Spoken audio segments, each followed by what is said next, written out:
Hi, friends. I'm your old pal, Papa Dale. I'm a retired pastor, teacher, theologian, and professor with over 50 years of service to the Lord Jesus Christ. I introduce myself because there are always new people that are auditing these lectures, and they wonder who I am. Well, my name is Dale Warren. Professionally, I'm known in my writing, teaching, and lectures as D.A. Warren. But my friends just call me Papa Dale, so you can just call me Papa Dale too. Now you can see the details of my personal testimony, family life, education, and ministry experience on other videos on this playlist. So for right now, let's just get started on the topic for today, which is the epistle, Paul's epistle to the Corinthian church, 1 Corinthians. So this is the JHI, the Jan Hus Institute, Bachelor of Arts in Biblical Literature degree program. And this is the lecture on 1 Corinthians. So let's go. 1 Corinthians, written by the Apostle Paul around 55 AD, addresses the challenges and issues faced by the early church in Corinth, which is a city known for its diversity and gross immorality. The letter responds to reports of division, sexual immorality, and other issues within the church. Paul offered guidance, warnings, and correction rooted in Christian doctrine. Paul begins by addressing the divisions within the church, urging unity among believers by reminding them that they are all part of the body of Christ, with Christ as the foundation. And then he addresses moral issues, including a case of incest and lawsuits among believers, emphasizing the importance of living holy lives. Paul speaks against sexual immorality, advocating for purity and the sanctity of marriage. In chapters 12 through 14, Paul discusses spiritual gifts, emphasizing that they are given by the Holy Spirit for the common good and should be exercised in love. Chapter 13, often referred to as the love chapter, highlights the supremacy of love as the highest Christian virtue. Pardon me.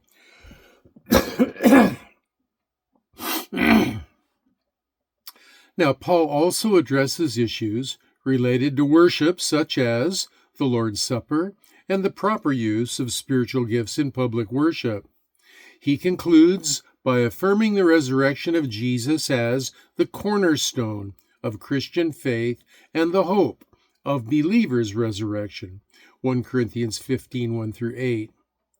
1 Corinthians serves as a foundational text for understanding the church's unity, Christian living, and the importance of love and the resurrection in the life of believers.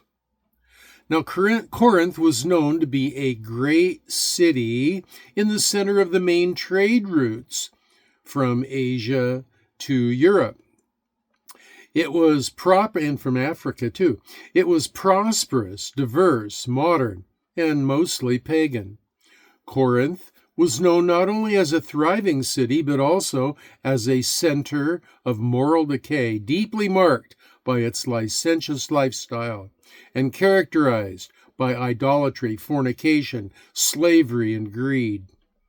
It seems that the Corinthian church had become notorious for the sexual immorality that they permitted. The city of Corinth was famous or infamous for this kind of immorality in the ancient world. Not far from the city, on the highest peak of the nearby mountains, stood the temple of Aphrodite. Now, she was the Greek goddess of sex and beauty. Many of Christianity's converts had difficulty in breaking from past practices and brought idol worship practices and licentious practices into the church, precipitating Paul's stern letter and frequent personal visits. Well, sometime before 2 Corinthians was written, Paul paid the church at Corinth a second visit to check some rising disorder and wrote them a letter which is now lost. The church had also been visited by Apollos, and perhaps by Peter, and by some Jewish Christians who brought with them letters of commendation from Jerusalem. Paul wrote 1 Corinthians letter to correct what he saw as erroneous views in the Corinthian church. Several sources informed Paul of conflicts within the church at Corinth: Apollos, a letter from the Corinthians, those of Chloe, and finally Stephanas and his 2 friends who had visited Paul. Paul then wrote this letter to the Corinthians, urging uniformity of belief. Quote, that ye all speak the same thing, and that there be no divisions among you. Chapter 1, verse 10, and expounding Christian doctrine. Basically, this is like dad saying to the kids, hey, quit fighting, get along. And so Titus and another brother, whose name is not given, were probably the bearers of the letter to the church at Corinth. In general, divisions within the church at Corinth seem to be a problem, and Paul makes it a point to mention these conflicts right in the beginning.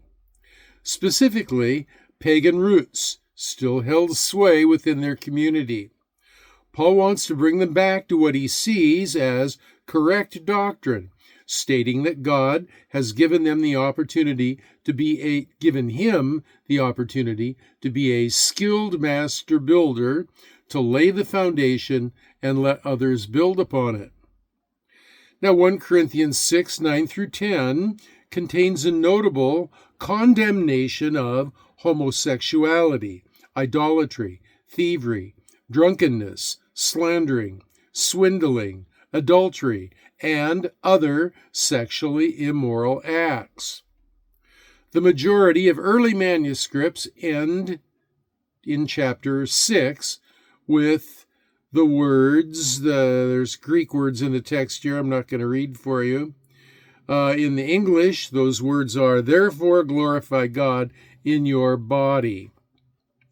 Now the Textus Receptus adds other words, which the New King James Version translates as, and in your spirit, which are both God's, which without the Greek says, therefore glorify God in your body and in your spirit, which are both God's.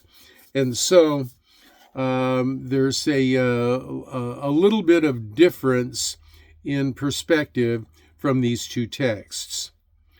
Not contradictory, just a little different, possibly for the purpose of highlighting. So, regarding marriage, Paul states that it is better for Christians to remain unmarried, but that if they lack self-control, it is better to marry than burn with desire. And the epistle includes marriage as a normal apostolic practice in 1 Corinthians 9:5.